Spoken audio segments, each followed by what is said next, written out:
Hi, my name is Cassandra Reyes, and I am doing my research on Wolff-Parkinson-White syndrome. I chose this because it's a syndrome that personally affects me. It's something that I have, and that's why I chose it. So Wolff-Parkinson-White, also called WPW syndrome. It was first recognized in the 1930s by these three guys right there, Drs. Wolff, Drs. Parkinson, and Dr. White. It did get named after them. They were studying 11 patients in the 1930s, and they published an article in the American Heart Journal describing the syndrome. So what is the syndrome? It's a congenital heart defect, so this means that you are born with it. And what it is an extra electrical pathway in your heart that causes it to beat irregularly and can cause supraventricular tachycardia. And in rare instances, when you do have this tachycardia, it does have a 12% survival rate, followed by sudden death syndrome. And so what you can see here with the heart, the normal pathway would come down here following the arrows, and the electrical pathway would kind of stop right there. So it would allow your heart to beat normally. But people with WPW syndrome, what happens with this pathway is it kind of has a shortcut. And in that shortcut, it comes all the way down, and instead of stopping right here, it goes all the way through. And what this does is cause the rapid heartbeat, irregular heartbeat in the patient, causing WPW. So the biological overview, this does affect around 0.1% of the population worldwide, so it is relatively rare. And while it does affect both males and females, it does show a higher predominance in males. And they have found the 6 mutations that are responsible in the PRKAG2 gene, which encodes for the AMPK protein. So they were able to find that there is a hereditary component to it. Because when not that long ago, when I was trying to get diagnosed, or when I was diagnosed, they couldn't tell me if there was a hereditary component with it. But now they are saying it is an autosomal dominant mode of inheritance. So what this means is only one of the affected parents has to pass on the gene to the offspring, and you would have about a 50-50% chance, that offspring would have a 50-50% chance of inheriting the disease themselves, as long as the other parent also doesn't have WPW, of course.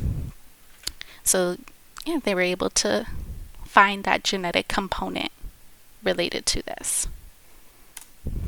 So symptoms of the disease, luckily most people are asymptomatic.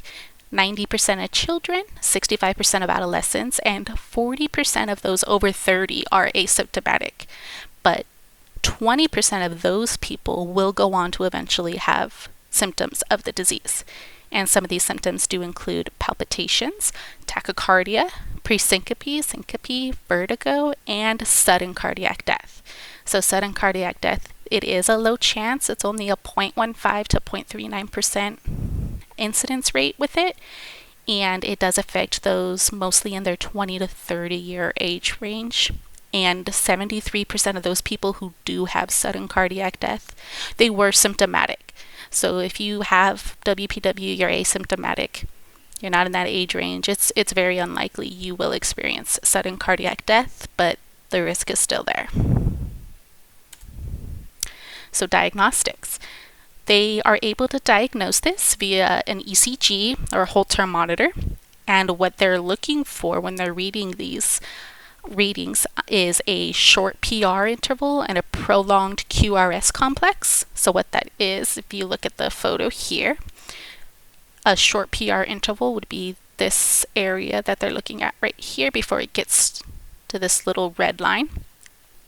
And a prolonged QRS complex is at the beginning. It's actually Q at the bottom, R at the top, and S at the bottom. And that is this whole area here. So if this is a prolonged signal, that's one of the things they're looking for. But the defining feature that they want to see would be this delta wave, this red line right here. So a normal person would follow the blue line. It would be a straight line right here on your reading, go down and go up. Because you can have the short PR interval and the prolonged QRS complex and not have WPW. That is a possibility. You may have other issues. But if you have this delta wave, that's what they're looking for to definitively say, yes, you have WPW syndrome. Once they are able to diagnose you with this, they will use algorithms based on these ECG findings in order to help them locate where exactly that extra electrical pathway is in your heart. Diagnosis is reserved for symptomatic patients only. That is because you can't see this delta wave if you are not in the middle of an episode, unfortunately.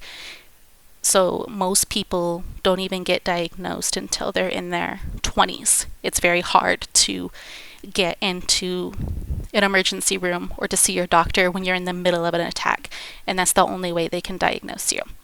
And oftentimes, sadly, diagnosis is only done after sudden cardiac death, and they can see it once you've passed away. So the effect of human interaction or development, luckily most people don't even know they have WPW. They don't have symptoms, so it doesn't affect their day-to-day life. So that's one of the positive aspects. Your overall prognosis is good. You can live a long, normal life, and symptoms are just episodic. So it's not something you're dealing with on a day-to-day basis. You don't feel symptoms all the time. It just tends to happen. And one of the things that can exacerbate those symptoms would be athletics. So sports and stuff can cause WPW to act up. And the only other real negative aspect to it is if you are somebody who gets dizzy, syncope, and if you were to faint, you could hurt yourself if you were to fall down. So there's nothing really you can do if you have WPW. You can't stop it. The best thing you could do before you seek out treatment is to understand your disease and to make sure that people around you also understand it, because if you do faint and pass out, they can let paramedics know what's going on with you and what kind of condition you have, because they're going to want to use an AED on you in order to hopefully bring you back. Okay, so treatment and expenses. So there's really only two options that they generally will let patients know about, and that would be the surgical route, so catheter ablation, or long-term maintenance drug therapy. So with surgery, what this does is they will go in to your heart through a catheter, and they want to burn that extra pathway closed. So this is actually curative of the disease, right? They go in and close it, and now your heart can beat normally. And some of the stuff that they do to help them do that is they can use three-dimensional mapping to find that pathway, and that is 97% accurate. And another benefit to that is the fact that you can avoid the radiation exposure in the X-ray fluoroscopy. And, that still has a 91% success rate as well. So still a good route to take. And if you're looking at the surgical route, that's about a $33,000 bill you're looking at without any of the insurance or anything like that. If you were to go with the long-term maintenance drug expenses, so the benefit of this obviously is you get to avoid surgery, and the cost out of pocket is not too bad. The drugs are relatively inexpensive. You're looking at an average of $21 a month, depending on which medicine you choose. And if you were to take this for the rest of your life, because the medicine will have to be lifelong, it's about $18,000. So I based that on the average of the medicines and on average US life expectancy too. Okay, so research in cardiovascular disease. We have the NIH, the National Heart, Lung, and Blood Institute. I looked at these guys because there are no laws about WPW syndrome. So what these guys are doing, They are looking into assisting in the development of treatment option of cardiovascular diseases. They have already worked towards improving diagnostic techniques for all these different diseases out there, and they're working towards understanding all the genetic components too.